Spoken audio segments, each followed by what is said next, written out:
Bienvenue à ce webinaire organisé par la CCI où nous allons parler de la maîtrise des risques liés à l'usage et au développement de l'hydrogène pour une énergie plus sûre et durable.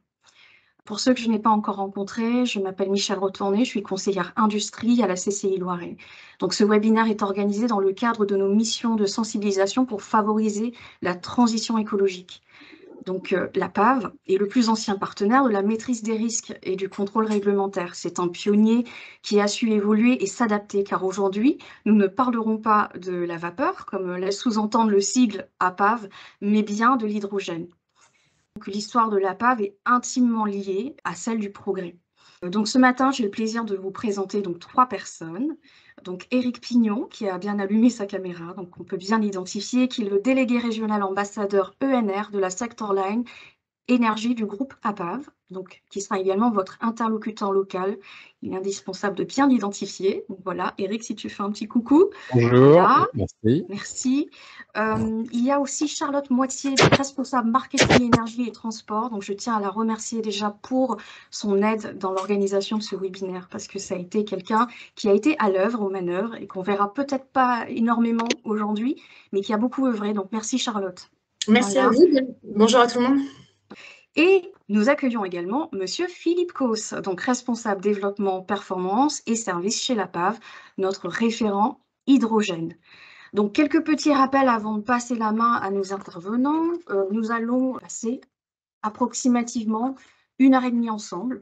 Je vous invite donc à éteindre vos webcams afin d'économiser de la bande passante. N'oubliez pas également de couper vos micros. Je vous encourage à écrire vos questions dans le chat. Nous y répondrons à la fin de l'intervention. Et si jamais nous manquons de temps et que nous ne pouvons pas traiter toutes les questions, nous reviendrons vers vous pour vous donner les éléments de réponse. Voilà, sans transition, je passe la main à nos interlocuteurs. Bon webinaire à tous. Je vais prendre la main donc. Bonjour à tous. Je suis ravi de passer cette heure et demie avec vous.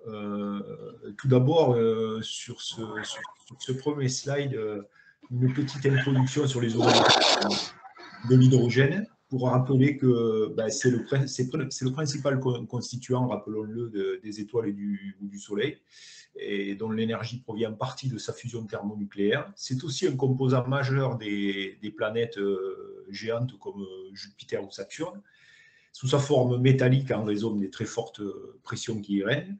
Mais nous, on va garder les pieds sur terre sur ce webinaire et on va retenir qu'il est présent à l'état d'eau liquide, solide ou gazeuse sous sa forme donc H2O. On le trouve aussi dans les émanations de certains volcans mélangés à du méthane, à du CH4. C'est donc une ressource naturelle qu'on trouve en grande quantité, mais rarement à l'état pur. Pour rendre à César ce qui lui appartient, ses origines ont été découvertes par Cavendish en 1766. Il a appelé ça l'air inflammable dans un premier temps, car il a constaté que cet air brûlait, il explosait et il produisait de la vapeur en présence d'oxygène.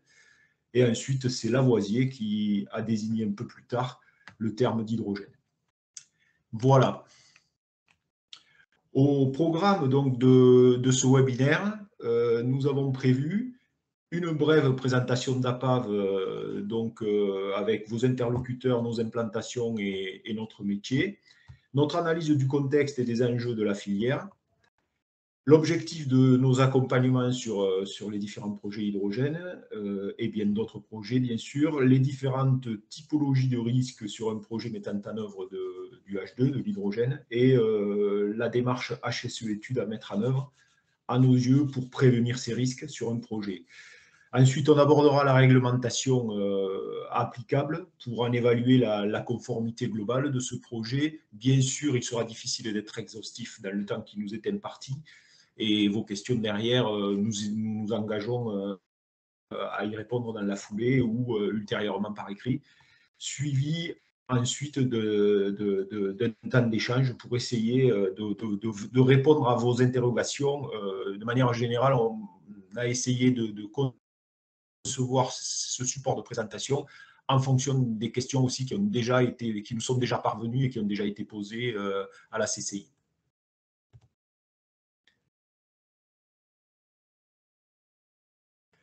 Alors, chez APAV depuis 28 ans, sur cette diapo, donc j'ai débuté en ingénierie industrielle et essentiellement dans le nucléaire, puis la méthanisation des ordures ménagères.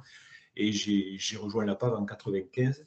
Bon, la photo me rajeunit un peu. Merci Charlotte. Contrairement à l'introduction, je ne suis pas du tout un expert en astronomie, mais bien un référent en maîtrise des risques. Pourquoi référent? Parce qu'à la direction technique d'APAV, les prestations se définissent dans différents domaines, risque technologique, risque procédé, risque équipement.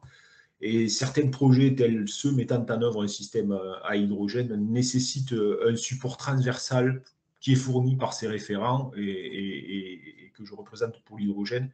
Notre rôle est donc de soutenir les agences opérationnelles que vous connaissez pour certains, lorsqu'il est nécessaire de construire des solutions sur mesure pour répondre aux enjeux des chefs de projet. Eric, tu veux rajouter un mot peut-être? Écoute Philippe, merci de ton introduction. Donc moi je suis Eric Pignon, délégué commercial de la région Centre. Mon rôle effectivement d'accompagner les entreprises dans la maîtrise du risque à 360 degrés. Et je suis votre interlocuteur local, donc n'hésitez pas à revenir vers moi si vous avez des questions ou si nécessaire de venir vous voir sur site. Voilà. Charlotte, trop modeste, tu n'as pas mis ta photo sur un slide. Tu veux rajouter deux, trois mots suite à cette introduction? Mais non, je pense que tout a été dit. C'est parfait. Donc, on continue si tout le monde est d'accord. Michel, c'est parfait? Oui, c'est parfait.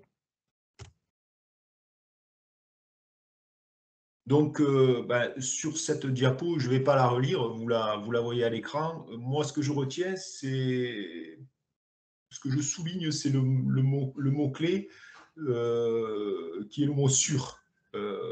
Pour moi, l'objectif de tout accompagnement, quand le chef de projet décide de faire appel à un organisme, c'est de contribuer, cet accompagnement doit contribuer à livrer aux futurs exploitants, aux futurs utilisateurs, une installation sûre.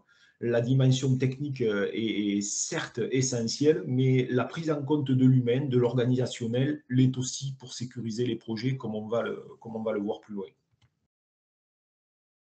Notez au passage qu'on parle le plus souvent d'hydrogène, mais le nom scientifique utilisé est le dihydrogène. Alors, hydrogène carboné, on voit sur cette diapo le défi qui est lancé à cette filière sur la décennie à venir. Il est représenté par l'augmentation des productions décarbonées à horizon 2030. Notez au passage qu'on parle d'hydrogène carboné lorsqu'il est produit par réaction chimique à partir de sources d'énergie fossile, gaz, pétrole, par exemple par vaporoformage du méthane, ou d'hydrogène décarboné quand il est produit par réaction électrochimique à partir d'eau et d'électricité dite verte. Donc l'électrolyse séparant l'hydrogène de l'oxygène.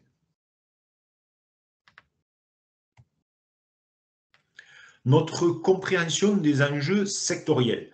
Alors, pour que le vecteur énergétique hydrogène se range du côté des énergies vertes, bien sûr, il faut le produire proprement. À ce stade, il est bon de noter quelques ordres de grandeur de coût. Le reformage émet fortement des gaz à effet de serre, on le sait, mais son coût est d'1,50 €, relativement faible. Couplé à un procédé de capture de CO2, ce coût augmente fortement. L'électrolyse produit par contre un H2 propre si on utilise une électricité dite verte, mais son coût est de l'ordre de 7 à 8 € par kilo, incluant les aides actuelles. La consommation d'électricité pour produire de l'hydrogène par électrolyse représente à peu près 70% de ce coût. Donc, on peut d'ores et déjà tous se mettre d'accord sur l'idée que disposer d'électricité tout au long de l'année à des prix bas est un enjeu majeur pour la progression de cette filière. En fonction du rendement électrolyse plus compression des installations, on a entre 50 et 60 kWh d'énergie électrique pour produire d'énergie électrique consommée pour produire 1 kg d'hydrogène. Selon l'expression d'usage, on peut l'exprimer aussi en production, la production nécessaire pour un normomètre cube d'hydrogène. À ce moment-là, c'est 4 kWh. La base EDF est aujourd'hui à 0, je crois, 17,40 du kWh TTC. La part réelle de la consommation électrique décarbonée est donc de 8 à 9 euros par kilo de H2 produit. À ces coûts de production, il faut rajouter pour l'utilisateur les coûts de conditionnement, de transport qui vont varier en fonction de l'usage de l'hydrogène. L'hydrogène distribué en station de bus urbain, par exemple, à un coût, ou en station VL, à un coût de 10 euros par kilo aujourd'hui. Un VL le consomme en moyenne 1 kg à 1,2 kg pour parcourir 100 km. Pour atteindre l'équilibre en hydrogène décarboné, il faudrait se situer autour de 4 euros le kilo, comme pas mal d'études l'estiment. Même si on constate que le coût de l'énergie solaire a été divisé par 10 en 10 ans, par exemple, je parle de la filière photovoltaïque, il est évident que du chemin reste encore à faire, mais la filière avance. La filière avance de manière structurée. Le CAPEX des électrolyseurs est par exemple passé de 1,5 million d'euros par mégawatt de puissance à 700 kg et il peut encore être divisé par 2 d'ici 2030 avec l'apport de nouvelles technologies. La production se mutualise en France en prévision de consommation centralisée. On dénombre pas moins de 7 bassins écosystèmes qui se mettent en place. Le Grand Ouest, le Val de Seine, le Nord, la Moselle-Rhin, le Rhône-Alpes, la Méditerranée et le Sud-Ouest. En mobilité, le maillage est ensuite assuré par le déploiement de projets de stations de ravitaillement sur les territoires. Bon, la dynamique, bien sûr, tout le monde le sait, elle est soutenue par les pouvoirs publics et l'Europe, les projets d'intérêt commun, les plans stratégiques nationaux, les budgets, etc. Et donc, les engagements se situent à hauteur de 9 millions d'euros pour 2030. Et en ce moment, on le voit, l'Europe pousse pour diminuer sa dépendance aux énergies fossiles en doublant les objectifs sur l'hydrogène.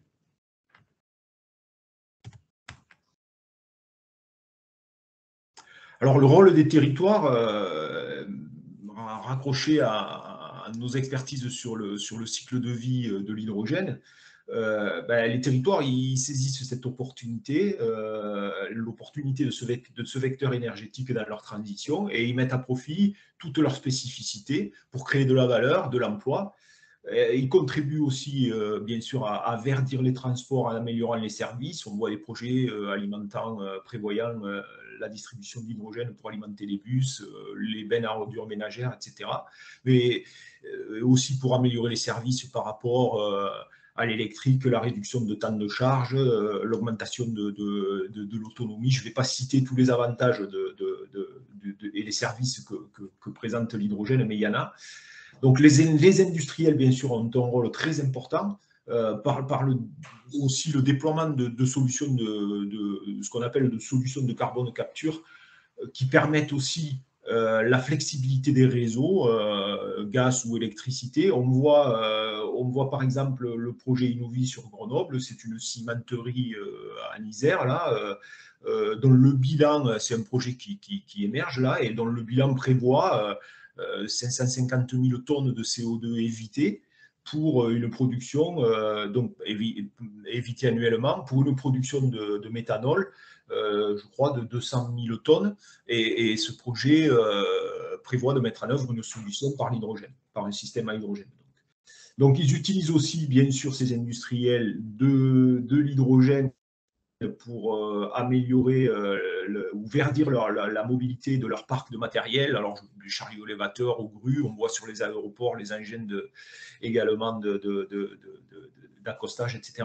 Donc, on a pas mal de projets qui émergent et les industriels, on est sur un écosystème qui implique et qui embarque tout le monde. Aux côtés des projets, donc, bien sûr, très médiatisé des gigafactories qui visent à produire des électrolyseurs et des piles à combustible essentiellement. Le rôle des PME et des ETI est fondamental pour le développement des technologies innovantes.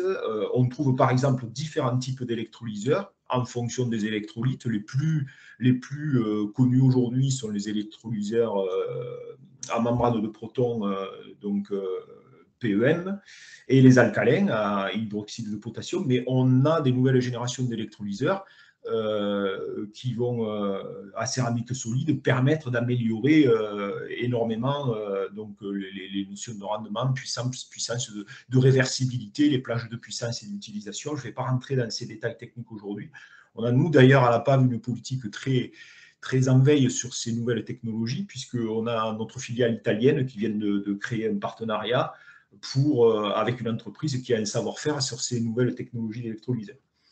Donc, un système à hydrogène, il comporte un système de production, bien sûr, mais comme on le voit sur cette diapo, il embarque aussi des pompes, des compresseurs, des évents, des réservoirs de stockage. Et pour faire la transition avec ce qui suit, évidemment, certains dispositifs essentiels de sécurité pour garantir ce qu'on appelle l'efficience du FIS, les fonctions instrumentées de sécurité que sont les refroidissements, les systèmes de limitation de pression, de détection de flammes, de détecteurs de présence de H2, etc. Et donc, voilà à peu près, au travers de cette diapo, tout ce qu'on peut retrouver sur le cycle de vie de l'hydrogène. Aux emplois, bien sûr, il ne faut pas oublier les emplois directs, mais les emplois indirects aussi créés par la décarbonation de l'industrie qui permet la compétitivité et donc la pérennité de l'emploi. Donc la place du H2 dans la transition énergétique dépend de nombreux critères, on l'a vu, la période est transitoire, les débats sont très nombreux autour des procédés de production. H2V 100% ENR, H2 bleu, bas carbone, est-ce qu'on parle aussi d'électricité nucléaire, du rendement global aussi des installations, d'où l'importance de mesurer ce que j'appelle la balance bénéfices environnementaux plus services rendus par rapport au risque au sens large du terme à la maille de chacun des projets. Les coûts d'ingénierie, les délais d'obtention des dossiers d'autorisation de construire, d'exploiter, la capacité à développer et à produire des installations sûres sont des facteurs influents qu'il faut appréhender dès les premières esquisses du projet pour garantir sa réussite. La réglementation, quant à elle, elle est souvent perçue comme une contrainte pour bon nombre d'acteurs. Par contre, on peut la transformer en atout lorsque le métier de la maîtrise des risques est intégré dans l'organisation. Dès le départ des premières esquisses sur le projet en conception préliminaire. Donc, comme pour d'autres gaz, bien sûr, il faut bien préciser que les risques sont connus et maîtrisés en industrie pour l'hydrogène. La principale nouveauté réside dans l'usage domestique et dans la mobilité, le bâtiment. Donc, en mobilité, il convient aussi de distinguer à ce stade les systèmes à hydrogène embarqués sur les véhicules en circulation. Eux doivent répondre à des règles très spécifiques d'homologation, de crash test, etc. Il y a les règlements ONU. Et les installations stationnaires, stations de distribution ou de production, dont la maîtrise des risques, bien sûr, doit s'inspirer des méthodes connues de certains qui sont aujourd'hui autour de cette table-là sur le webinaire et qui ont fait leur preuve en industrie. Et on va évoquer ces sujets-là un peu plus loin. Alors, quels sont les risques à prévenir? Moi, ce que j'ai envie de dire par rapport à la démarche de maîtrise des risques d'un projet mettant en œuvre un système à hydrogène, c'est qu'on a intérêt, aux côtés du chef de projet, à prendre en compte globalement le système pour rechercher l'optimalité d'ensemble. Ça, c'est le gain. Et c'est préférable à une approche par spécialiste monotechnique. parce qu'elle découpe le système en unités étudiées séparément et les risques sont sur ce qu'on appelle les effets de bord entre les différents justement systèmes et études séparées.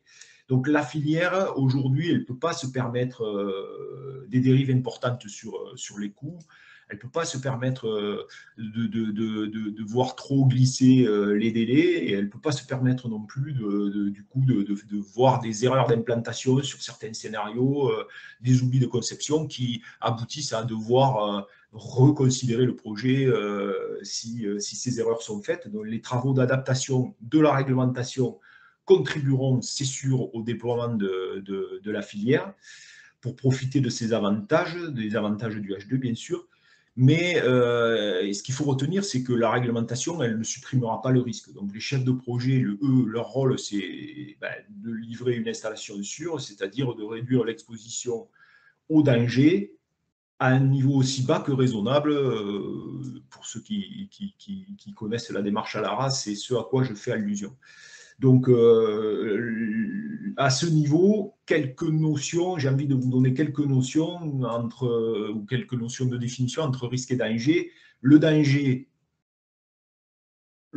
peut causer un dommage, un accident. Vous allez traverser la route, les voitures sont un danger pour vous. Le risque, c'est la probabilité que l'accident survienne en fonction de l'exposition à ce danger. C'est évident que l'accident est plus probable sur une 2 fois 2 voies que sur une route de campagne. Sur chaque projet qui met en œuvre de l'hydrogène, et le monde environnant, l'humain, est différent selon les développements qu'ils sont possibles, soit en industrie, soit en transport, soit installés dans le domaine privé, public. Selon que les équipements seront exploités par le fournisseur d'équipements, par une entreprise extérieure, tous ces paramètres sont à considérer dans la démarche.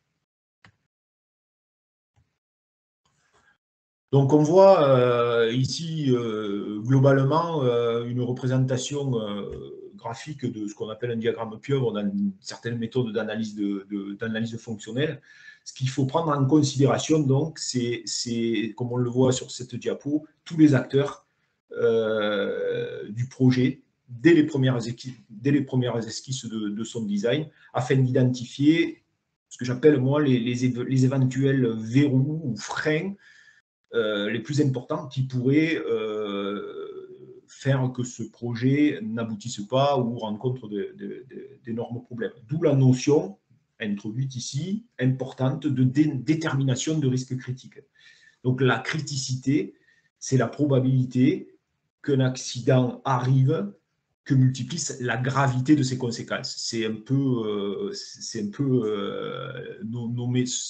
sont nos méthodes d'investigation et de travail, mais il convient de vraiment être extrêmement rigoureux sur ces approches-là si on veut avoir toutes les chances de son côté pour faire en sorte que le projet aille au bout. Cette notion, elle doit être intégrée dès les premières comparaisons de scénarios d'implantation, car certains aboutissent à des niveaux de flexibilité aujourd'hui qui sont rendus non négociables par l'état actuel de la réglementation.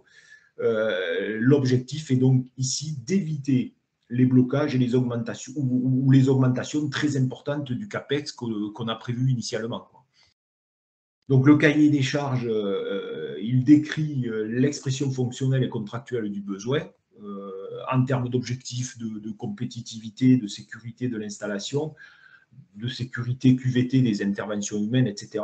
Mais aussi de sûreté sur tout le cycle de vie, les objectifs et les contraintes en conception, en réalisation, à la mise en service pour l'exploitation et la maintenance future, l'extension éventuelle des installations quand elle est prévue au départ, et puis la destruction de ces installations. C'est aujourd'hui la base de tout projet, de tout chef de projet, de travailler sur tout le cycle de vie.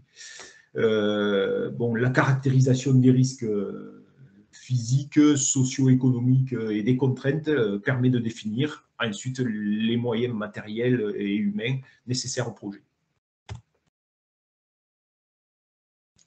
Alors sur ce tableau, on essaie de vous montrer ce qu'on appelle un risque et les différentes typologies. Donc, je vous le laisse découvrir et je ne vais pas le relire.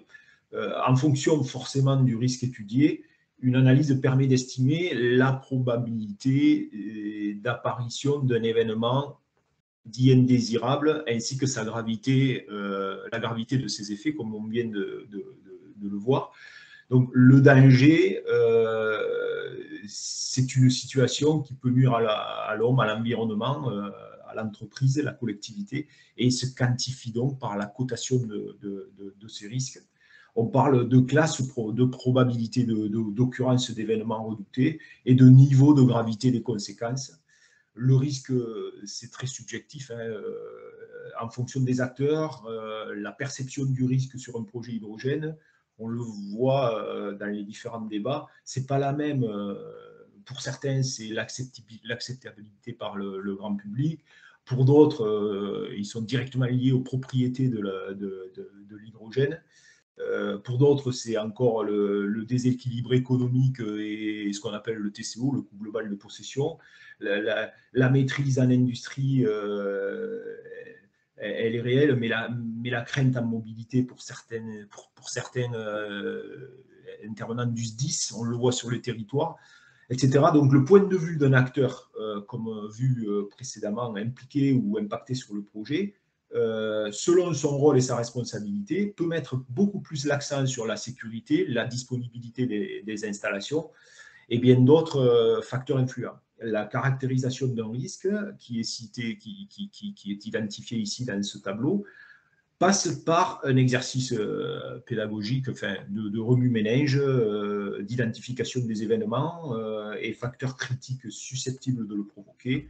On parle alors d'analyse de risque.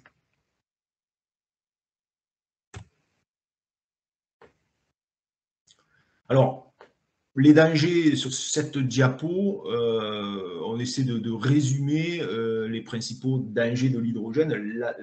La défaillance d'entités dangereuses provient donc une entité dangereuse, c'est le produit, l'hydrogène, le procédé, les équipements, les composants, les systèmes de commande, voire l'alimentation en énergie. Donc, la défaillance d'une de ces entités peut provoquer une situation dangereuse d'un point de vue sécurité et sûreté. En sûreté, on peut même aborder les risques de panne, d'indisponibilité, surpression, matériaux fragilisés par l'hydrogène, variations de température, etc. Les accidents potentiels ou les arrêts de production résultent de la conjonction d'un risque résiduel non identifié, non étudié, ou dont la criticité a néanmoins été jugée acceptable lors de sa cotation, et de la présence de personnes, de panne intempestive, de nécessité de continuité de service ou d'événements difficiles à prévoir. Donc, dans le cadre d'une étude, par exemple, de danger réglementaire pour l'environnement, la probabilité d'occurrence des phénomènes dangereux est évaluée de façon semi-quantitative en 5 classes de probabilité désignées A à E pour chaque événement redouté, central redouté. Donc, pour analyser ce qu'on appelle un ERC, cet événement redouté central, par exemple une perte de confinement d'hydrogène, comme on le voit sur cette diapo, sur un flexible, prenons l'exemple d'une station de distribution, perte de confinement sur un flexible, un logiciel d'analyse va permettre d'analyse de ce phénomène dangereux, sera utilisé pour étudier la dispersion et estimer la gravité de ses conséquences. Est-ce qu'on aura juste une fuite maîtrisée? Est-ce qu'on risque d'engendrer un feu, dit feu torche, ou un feu nuage, ou une explosion derrière? Ce sont des outils qui nous permettent d'appréhender ces risques. Alors que dans un cadre, par exemple, réglementaire d'application de la directive machine, donc là, on est sur le risque équipement, on va attribuer un indice de risque à chaque situation dangereuse pour prioriser les actions et mettre en place les moyens d'évitement. Donc, retenir ici que chaque fois qu'on fait une analyse de risque, soit on détermine un référentiel parce que le risque étudié ne correspond pas à un référentiel d'analyse de risque réglementaire, soit on est sur une analyse de risque dont la méthode est définie par un texte réglementaire. Donc les dangers, bien sûr, on le voit hein, sur cette diapo, ce qu'on redoute énormément,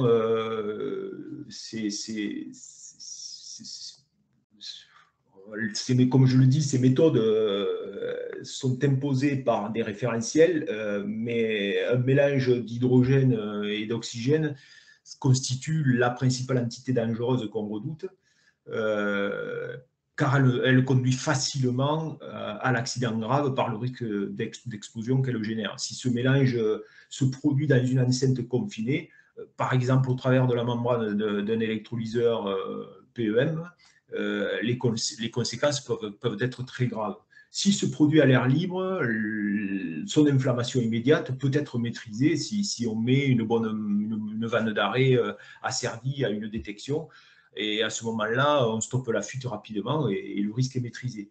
Donc, pour les projets aussi stockant des grosses quantités d'hydrogène, on peut être avec des seuils à 5 tonnes seuil bas et 50 tonnes seuil haut, on peut être aussi amené à appliquer la directive Seveso avec des évaluations d'indices de danger, de conséquences et de niveau d'intervention pour déterminer l'importance des moyens de secours.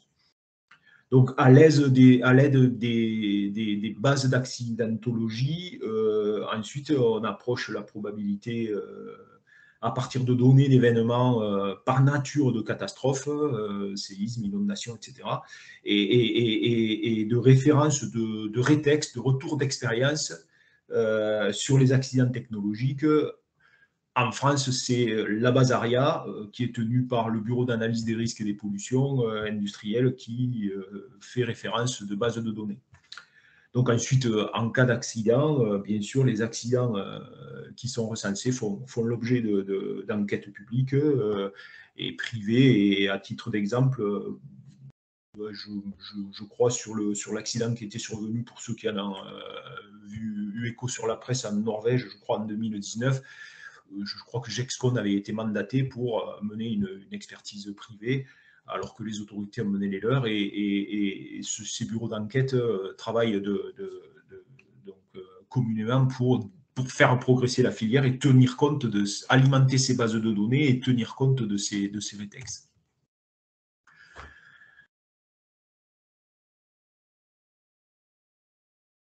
Donc, les évolutions technologiques elles prennent compte de ces rétextes également pour concevoir des systèmes à hydrogène. Retenons quand même aussi que cette molécule a de gros avantages. Son avantage, c'est l'avantage d'être très volatile et non toxique. Donc, ça veut dire qu'il se disperse très rapidement hors enceinte confinée. S'il lui faut très peu de quantité d'énergie pour l'enflammer, il a par contre un faible rayonnement de flamme, hors mélange bien sûr avec oxygène. Il faut avoir en tête que dans une plage comprise entre 4 et 75% de concentration d'hydrogène, dans l'air, le mélange H2R a besoin de très peu d'énergie pour s'enflammer. Voilà, c'est ce qu'il faut avoir en tête. La température d'un mégot, une étincelle provoquée par de l'électricité statique peut provoquer une flamme. Donc les dispositifs de sécurité sont là pour détecter, maîtriser et supprimer la fuite. C'est globalement ce qu'on cherche à mettre en place lorsqu'on fait ces analyses de risque. Mais aussi donc il faut aussi avoir en tête que cette inflammation, comme je le dis, peut ne pas avoir de conséquences graves lorsqu'elle est maîtrisée dans son intensité. C'est pour ça qu'on retrouve sur les systèmes à hydrogène des détecteurs de flammes ultraviolets parce qu'elle n'est pas visible dans l'infrarouge, des détections de fuite avant auto-inflammation, la surveillance de l'air autour des systèmes, etc., les soupapes de surpression, etc., etc.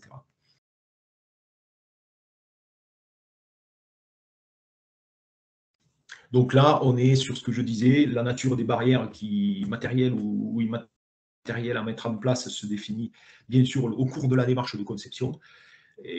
préliminaire dans un premier temps, puis détaillée. Cette démarche, elle s'applique à la construction de nouvelles installations, mais aussi elle va être aussi nécessaire pour permettre à un exploitant, utilisateur qui doit adapter des locaux existants lors de modifications d'ateliers, par exemple, qui vont héberger du matériel à maintenir, qui intègrent nouvellement des systèmes à hydrogène. Donc, dans ces cas-là, on aura besoin de mettre à jour ce qu'on appelle le zonage ATEX, hein, le zonage des zones qui sont donc de nature à être à risque d'explosion. On aura à mettre à jour le document unique qui recense les risques. On aura à mettre à jour le plan de formation ensuite, et c'est souvent nécessaire, c'est souvent rendu nécessaire parce que les aménagements ou les modifications de dispositions constructives qui sont mises en place nécessitent des nouveaux moyens de détection, par exemple, et du coup, tout ça doit être mis à jour pour l'exploitant. Alors ici, on essaie vraiment de résumer ce qui est connu de tous les chefs de projet qui sont présents aujourd'hui. La démarche HSE Études, c'est une démarche qui fait appel à des méthodes itératives d'analyse de risque. Ces méthodes, elles font évoluer la conception, d'où l'importance de travailler en mode projet, sous forme de réunion, sous forme d'échange et d'intelligence collective, en toute bienveillance, pour faire progresser la conception. Il y a sur cette diapositive, vous voyez une première boucle d'amélioration continue. Sur cette première boucle, on va s'intéresser à des critères tels que les distances de sécurité, le potentiel de danger, les inventaires d'inflammabilité, par cause et conséquences, et les mesures en place de manière et les actions à incorporer, par exemple des murs coupe-feu pour pouvoir implanter le matériel. Donc le premier jalon, il permet de valider les implantations. Implantation de bâtiments, implantation d'équipements. À partir de là, on peut travailler sur le procédé par des documents d'entrée qui sont ce qu'on appelle les PID. Et la deuxième boucle, donc en conception détaillée du process, lui, et des équipements, s'intéresse au départ à des déviations possibles de critères tels que la surpression, les niveaux, la température, les débits, etc. C'est ce qu'on appelle les revues ASOP. Pour éviter, par exemple, un mélange inacceptable d'hydrogène et d'oxygène, comme je viens de le citer. La revue, s'il requis, s'il capable, ensuite, permet de concevoir correctement le système instrumenté de sécurité. Et on peut aller même jusqu'en FNDS. Ce qu'on appelle la FNDS, c'est la revue de performance en termes de fiabilité, de maintenabilité, de disponibilité de l'installation en toute sécurité. On pourra zoomer sur, par exemple, la fiabilité de certains composants qui pourraient entraîner un risque de panne. Et là, on va être amené à travailler sur l'estimation du taux de disponibilité avec des logiciels tels que Arbor Analyst, pour ne pas le citer, qui nous permet quand même d'estimer le taux de panne sur une installation. Alors, on fait plutôt cela sur les installations de machines automatisées, mais on peut être amené, comme on nous le demande actuellement, sur un projet de station, parce que la conception a évolué. On peut être amené à faire une étude à estimer une étude de disponibilité pour définir sur les deux scénarios restants le meilleur des deux pour la société de transport.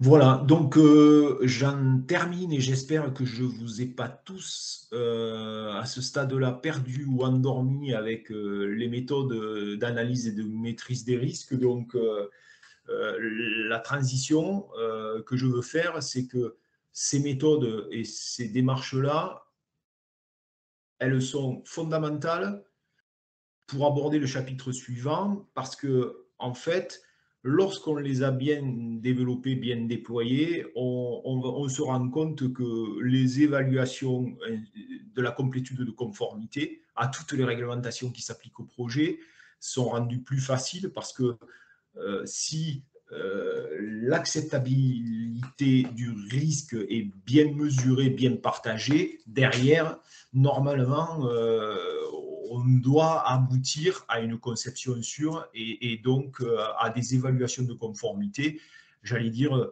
sans réserve. Donc le coût direct de la maîtrise des risques sur ce qu'on vient de voir, c'est normalement un bénéfice dans les évaluations de conformité.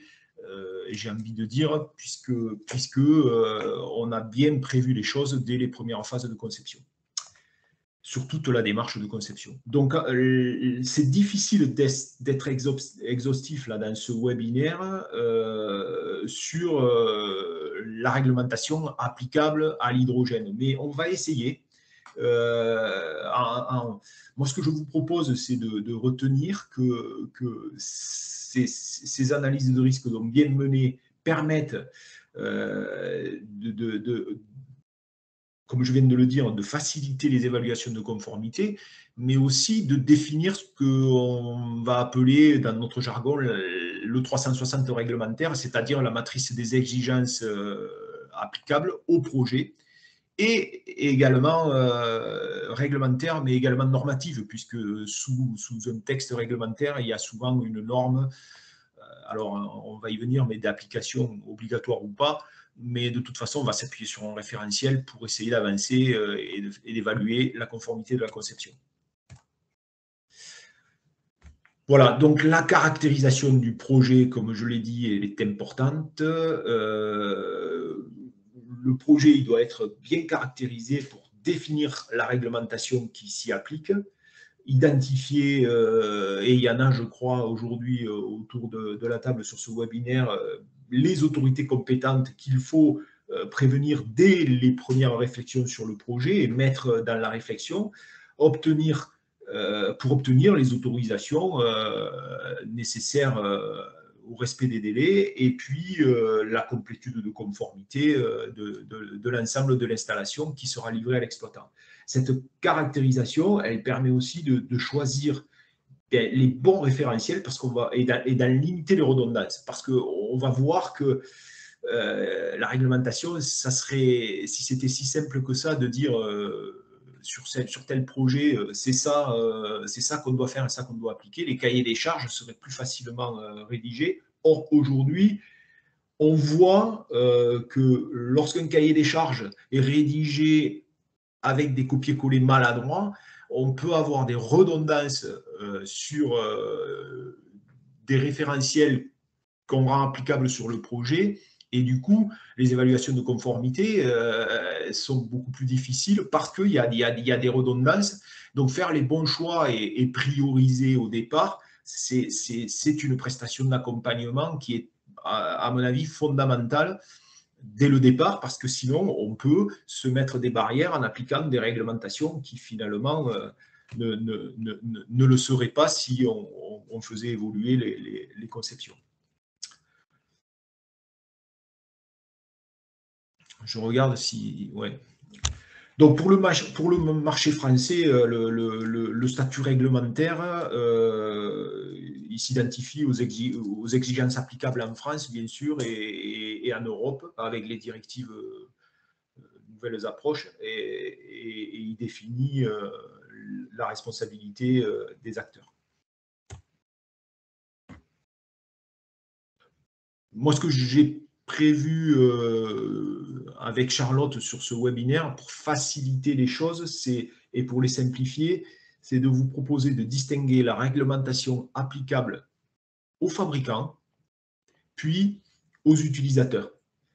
C'est déjà pas mal d'essayer de se livrer à cet exercice et je trouve que ça structure pas mal les choses, parce que ça raccroche la réglementation, l'exigence réglementaire à la notion de responsabilité et de rôle des acteurs qu'on vient de voir.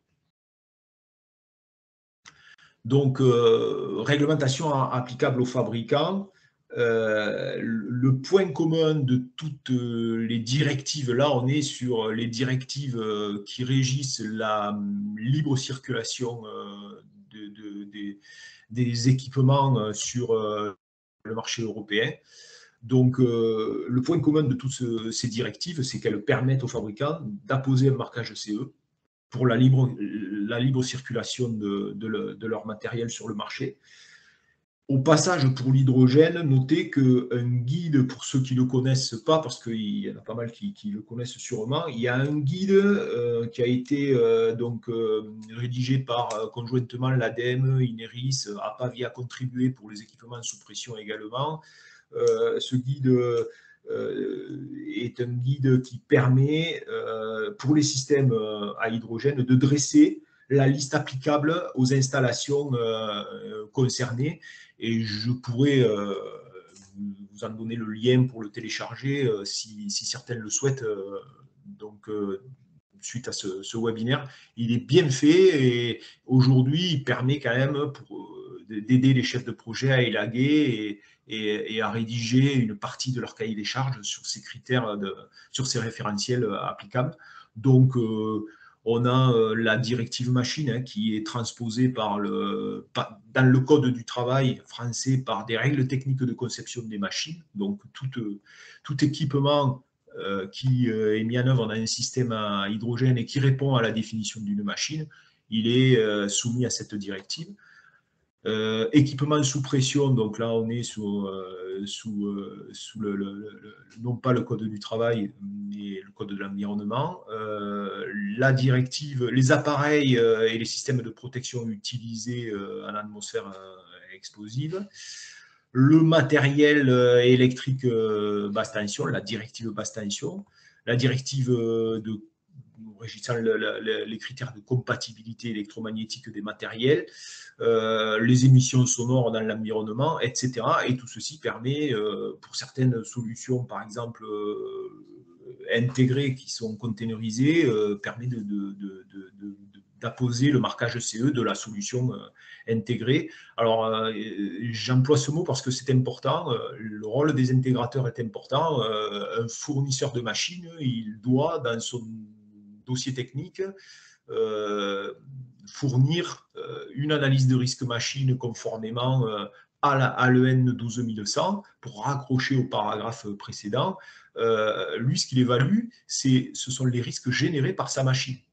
Donc, un intégrateur qui aura à faire dialoguer le système de commande de cette machine avec un système de commande complet sur le système à hydrogène, il peut être amené à non pas modifier la machine, mais à compléter l'analyse de risque du fabricant de machine par les méthodes qu'on vient de voir pour prononcer la complétude de conformité.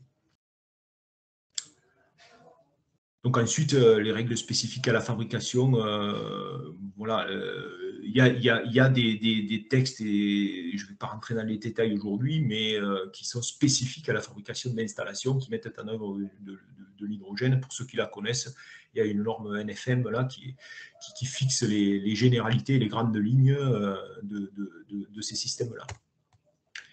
Donc, la réglementation applicable aux exploitants, là, pour le coup, on est souvent sur la protection santé-sécurité des travailleurs. Ces textes responsabilisent les exploitants d'établissements vis-à-vis de l'exposition des personnes, alors du public, des travailleurs, aux différents risques désignés.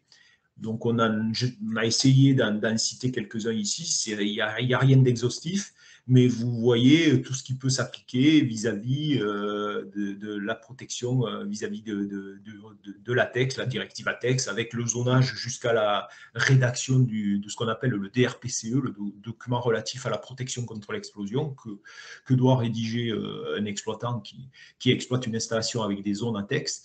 Les mesures de bruit, de vibration et d'exposition des travailleurs. Pour le coup, là, ce n'est pas la directive de conception sur la compatibilité électromagnétique, mais c'est une directive qui vise à réduire l'exposition des travailleurs aux champs électromagnétiques.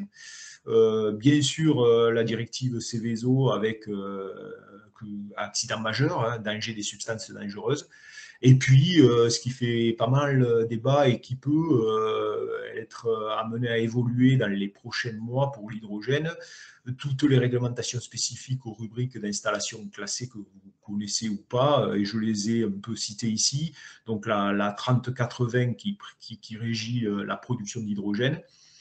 La 4715 donc avec les installations qui stockent de l'hydrogène. La rubrique 1416 relative aux stations de distribution pour la mobilité.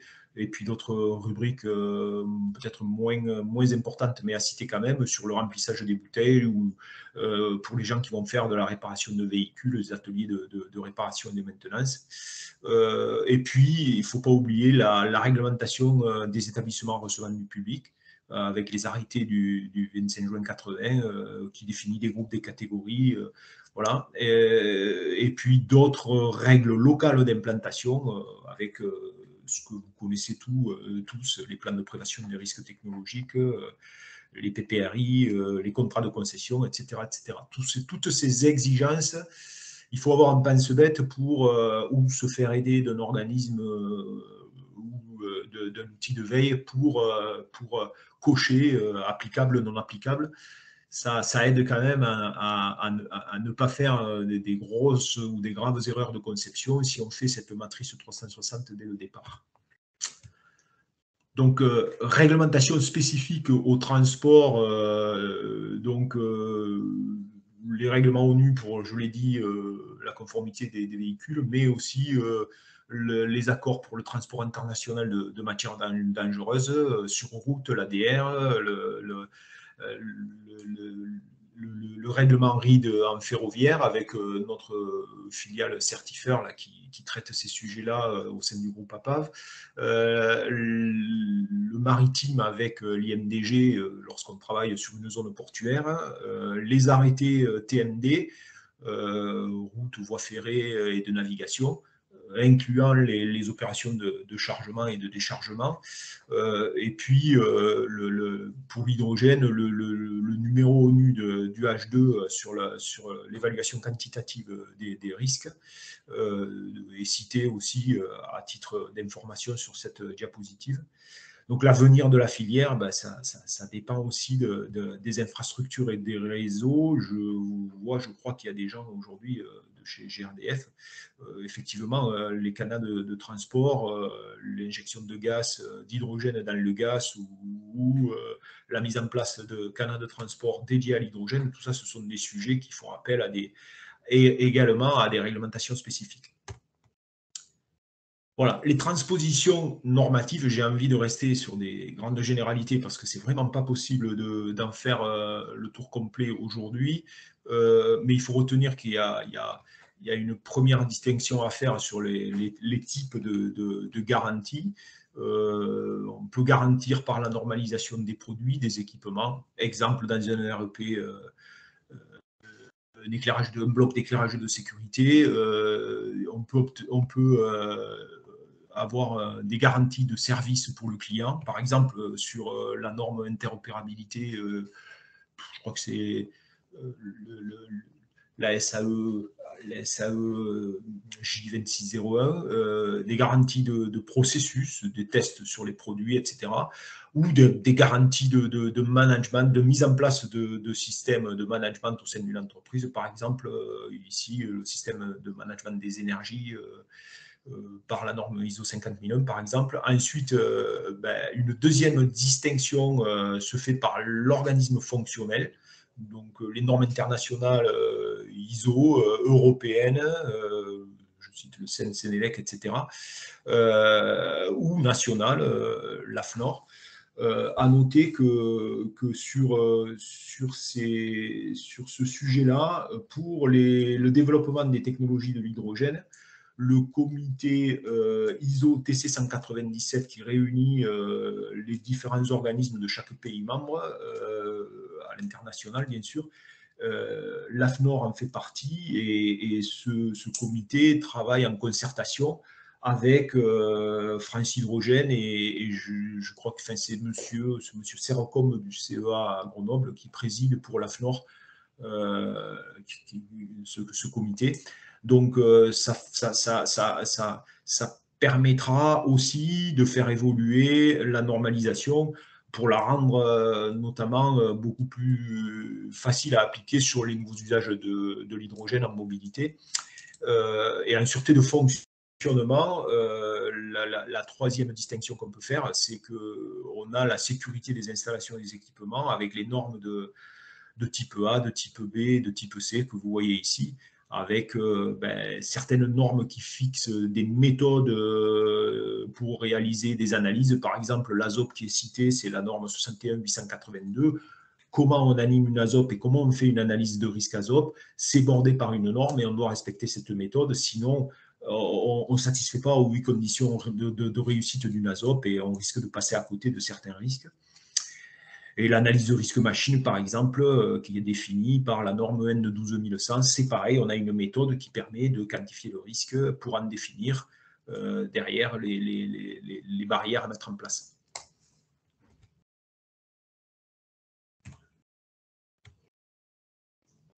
Donc là, on est sur les prestations. Ces diapos sont des prestations. La PAV déploie une offre tout en un pour l'hydrogène. Vous l'avez compris, nous essayons de mettre à disposition, quand les enjeux sont là, bien sûr, des chefs de projet, un pilotage. J'ai vu dans l'assistance aujourd'hui qu'il y a des gens qui bénéficient de ces pilotages sur leur projet et ces gens-là comprennent le bénéfice qu'on peut tirer de ces pilotages pour aller et essayer de soutenir le dossier d'autorisation avec l'extrême rigueur et le respect de toute la réglementation applicable à date.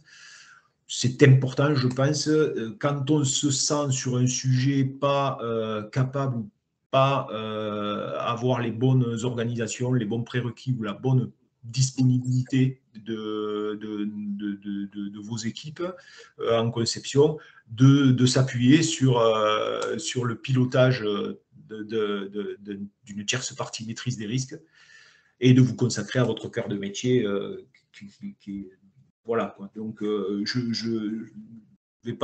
vais vous laisser lire et puis je pense que vous aurez derrière ce support à disposition. Là, ce sont nos offres et nos possibilités d'accompagnement à titre d'exemple. Groupées par solution, comme je l'ai dit, on essaie de faire vraiment de la transversalité pour les phases de conception. Pour les phases de construction et tout ça, ça suit bien sûr le choix des procédures de certification, la surveillance de construction par exemple ici permettent de faciliter la réussite de la phase suivante pour définir les protocoles de SAT, ce qu'on appelle les SAT, les essais de réception sur site.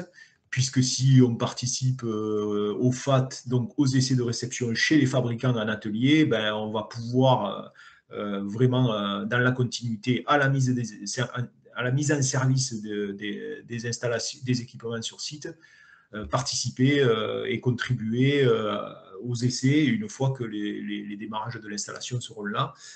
En DESP, bien sûr, le choix le bénéfice de ces prestations peut aussi vous permettre de faire le choix du bon module de certification. Pour ceux qui connaissent la DESP, si on a sur un système à hydrogène 10 équipements sous pression qui ont des caractéristiques identiques, le choix du bon module G avec un contrôle à l'unité ou le module B par exemple avec des petites séries et un contrôle à l'unité et des contrôles par petites séries sur les autres va vous faire gagner de l'argent et du temps.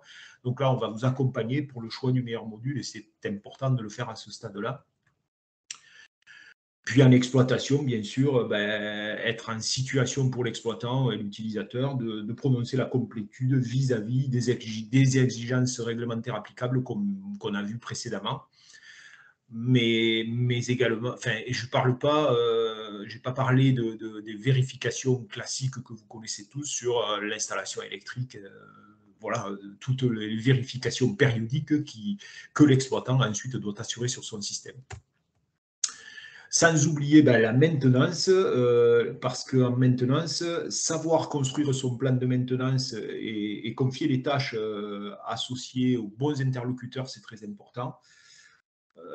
on dénombre quand même sur une espèce de râteau plusieurs types de maintenance. J'ai envie de parler de rôle d'acteur. La maintenance réglementaire, certains textes imposent de faire des opérations d'inspection et de maintenance, certaines centrées sur la criticité, comme on a défini par avant.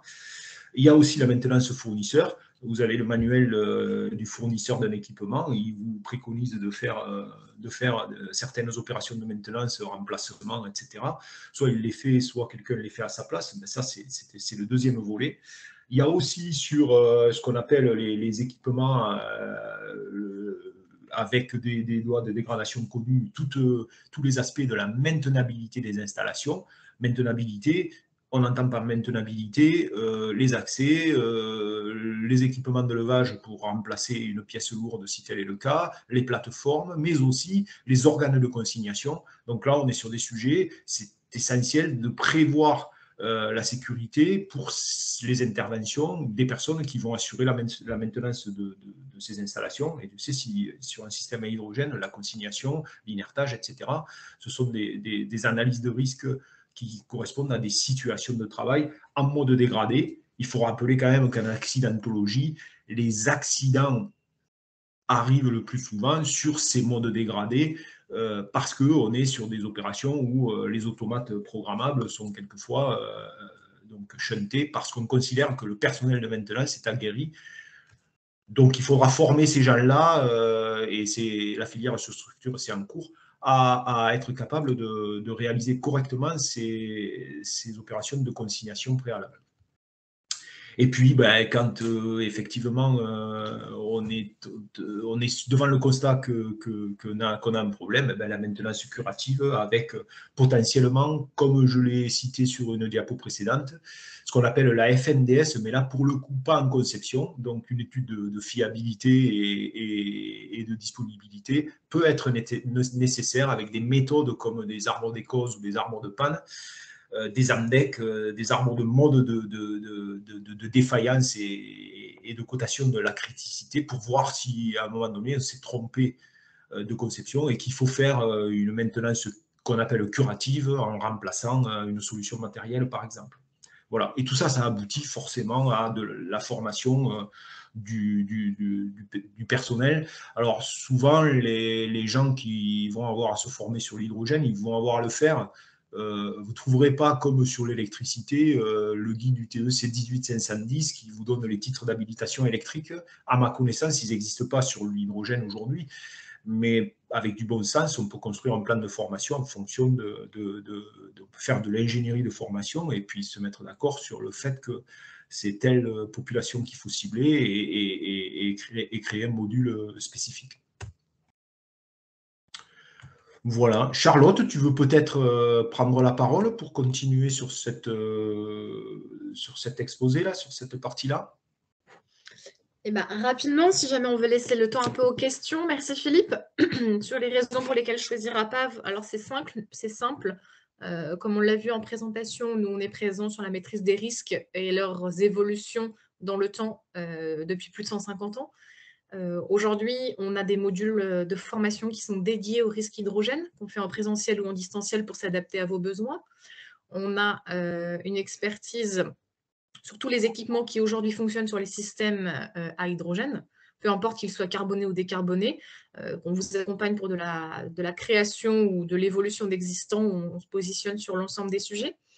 On met en place un pilotage avec un point d'entrée unique, ce qui vous permet d'avoir une gestion en mode projet et d'avoir également les avis de chaque expert sur chaque domaine centralisé. Et également, nous sommes membres du groupe France Hydrogène, où nous participons régulièrement aux différents webinaires que nous co-animons et aux tables rondes, dans le but de faire évoluer la réglementation qui aujourd'hui est encore un peu floue et qui nous fait nous rencontrer à diverses occasions. Les acteurs qui nous font déjà confiance, ils sont quelques-uns cités ici, mais il y en a bien d'autres, à savoir le dernier en date, là, nous avons H2X avec qui nous avons travaillé sur la mise sur le marché sur un des plus gros générateurs à hydrogène. Donc, on est assez fiers de ce projet. Et puis, l'usine Life, avec qui on a commencé à ses prémices à travailler, qui nous ressollicite. ce qui montre bien que les projets sont en constante mutation et que notre partenariat se forge sur le long terme. Je rebondis là sur le propos de Charlotte, sur la référence par exemple avec H2X, parce que j'ai vu, et je ne sais pas s'ils sont connectés, mais qu'il y avait des gens d'Enedis aujourd'hui.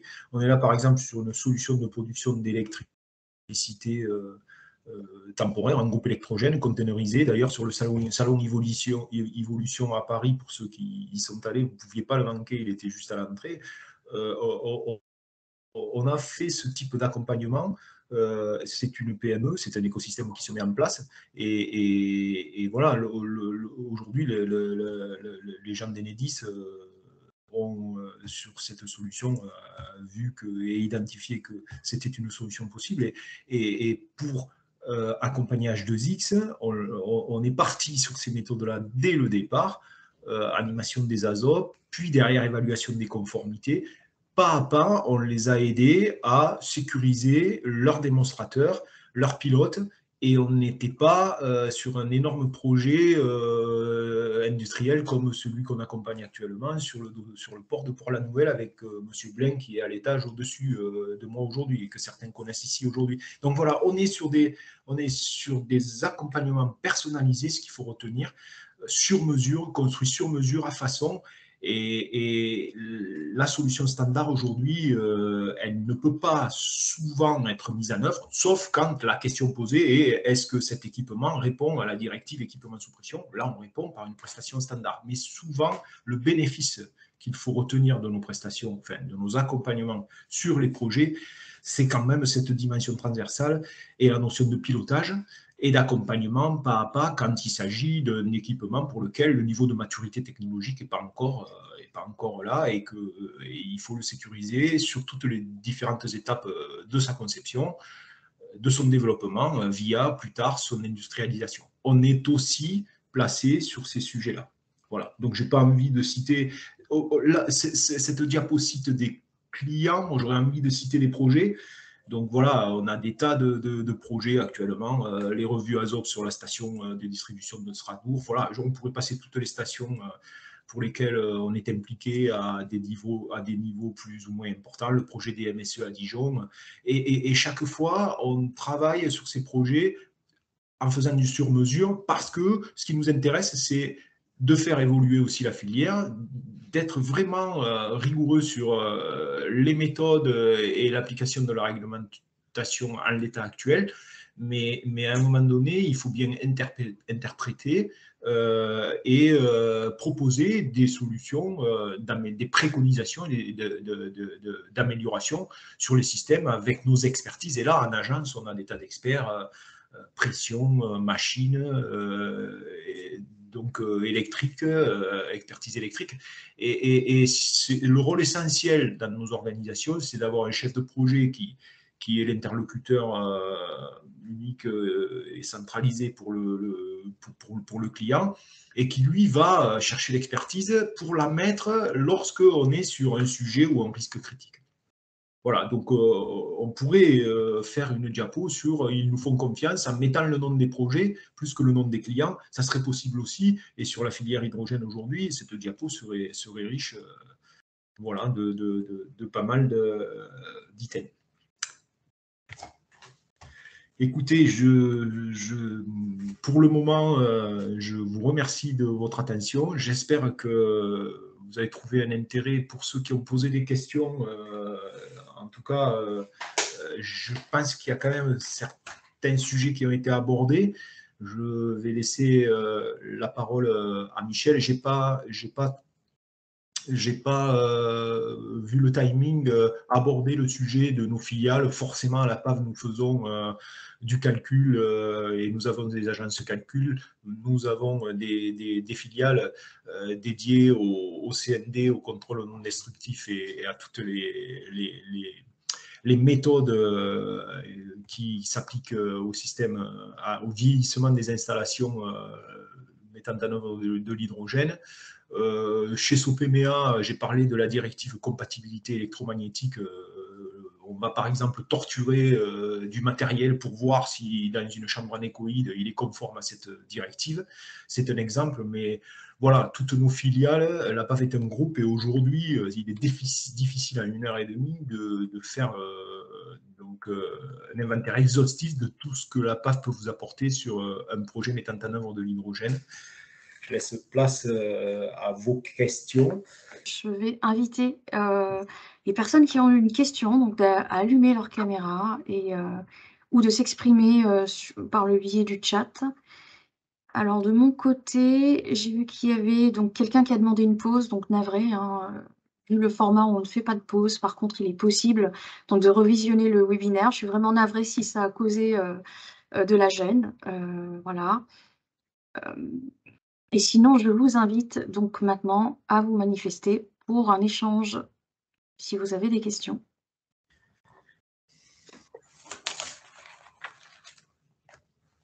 Donc là, je vois quel type de détecteur fiable pour des fuites hydrogène non enflammées.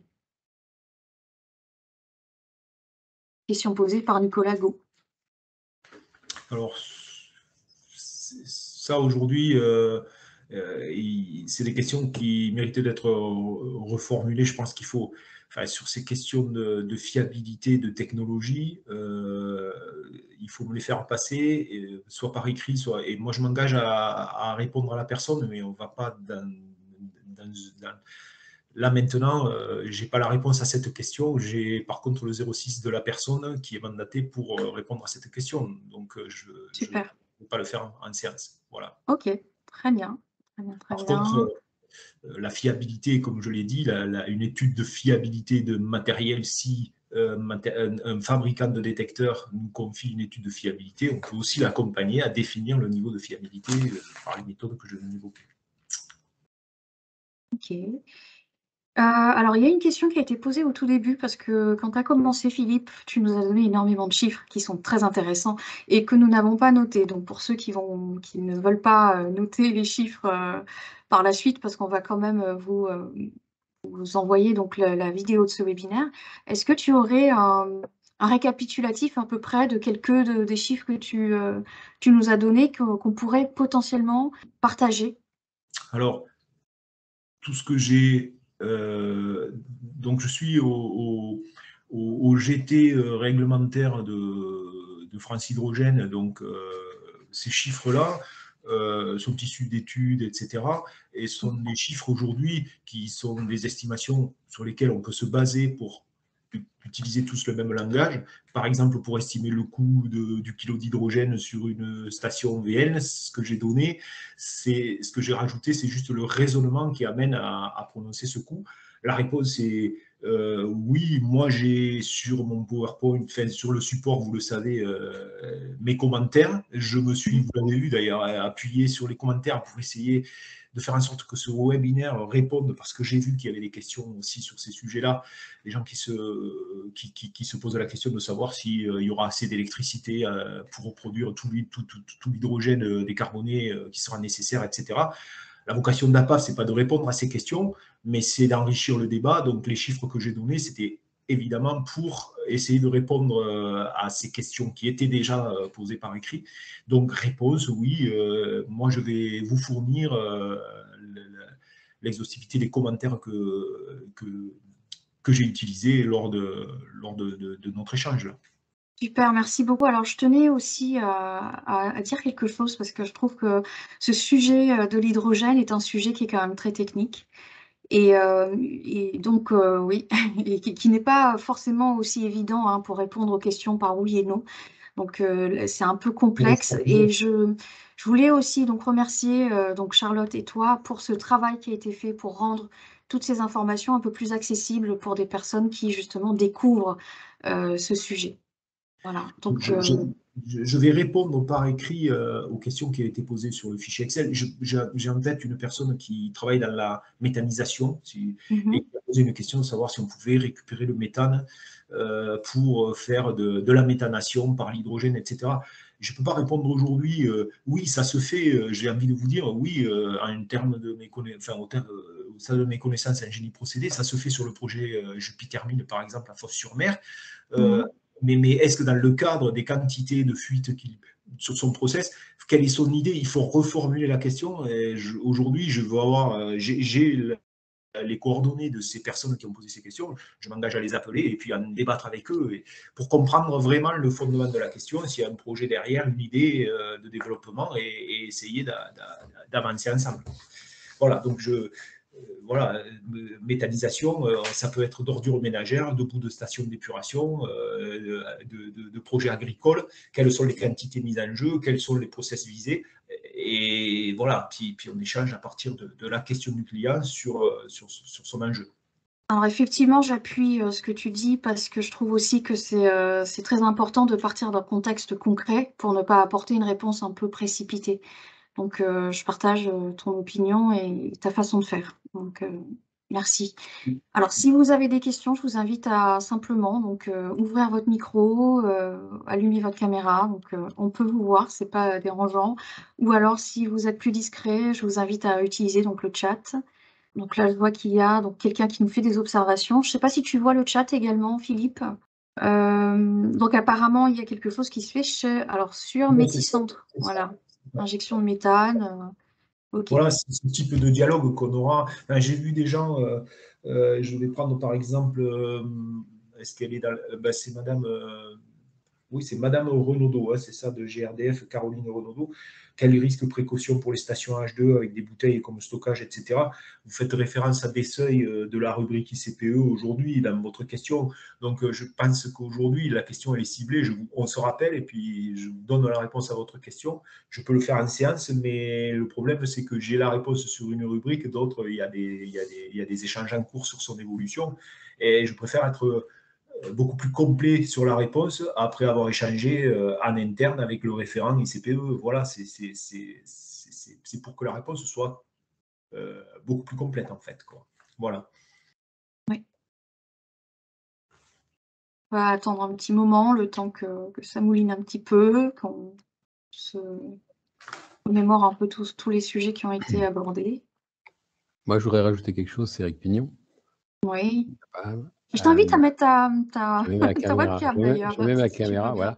Bah oui. Je vois qu'il y a des questions sur la détection. Alors, effectivement, il faudrait effectivement faire un échange, savoir exactement en quel cas. Pour information, ce n'est pas quelque chose d'imaginaire. On a en ce moment des contrôles qui sont effectués sur des fuites en hydrogène, sur des utilisateurs d'hydrogène. Donc, c'est quelque chose de faisable. Maintenant, effectivement, il faut voir le contexte et il faut rentrer dans le sujet. De la même manière, aujourd'hui, l'hydrogène n'est pas une pure hypothétique solution. En région, elle est exploitée. Certains le savent qui sont autour de la table. Et aujourd'hui, on fait même des contrôles sur des contenants hydrogène pour des qualifications, des choses comme ça. Donc, on est loin de la théorie. On est vraiment en train de rentrer en pratique. Voilà. Et en local. C'est ce que je voulais. Alors, sur l'ensemble des projets, sur l'ensemble, au national et même international. Il y a une question aussi qui, pour les réparations en atelier, je vois sur Sylvain Louzvel de GRDF. Là, il y a un sujet, réparation en atelier sont un secteur, mais la fabrication avec la. Donc, la question repose sur de l'ingénierie de formation. Il faudrait peut-être citer le nom aussi d'Alexandre Zelasny dans la structure APAV. Alexandre Zelasny, c'est notre responsable de gamme formation sur la filière hydrogène. Donc, il sera bon de donner son nom aux interlocuteurs qui ont des questions spécifiques au programme de formation et aux ingénieries de formation. Voilà. Alexandre, j'espère, viendra avec moi à Bourges d'ici une semaine à l'INSA pour la 3e journée de l'hydrogène de la région centre. J'espère qu'il pourra se rendre disponible. Voilà. C'est parfait. Il nous reste encore un petit moment pour pouvoir éventuellement tenter de répondre à vos questions. Donc, je vous invite à soit utiliser le chat ou allumer votre micro.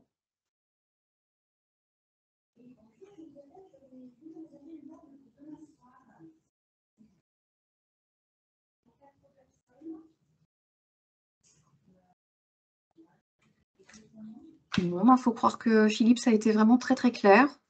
Oui, ou peut-être trop... Enfin, on avait convenu qu'on allait aborder l'hydrogène au sens large pour essayer de le vulgariser. J'ai essayé d'employer vraiment au maximum des mots Ah, qui je pense que tu as permettent. réussi hein, vraiment dessus. Voilà, quand on connaît un petit peu le sujet, on sait que là, ça a été vraiment mâché, pré-mâché et rendu accessible. Il y a une Après, question, monsieur, c'est Romain Bonora. ouais. Par contre, sur la question, il est écrit que quand est-ce que la réglementation européenne sera-t-elle prête pour homologuer les machines fonctionnant à l'hydrogène?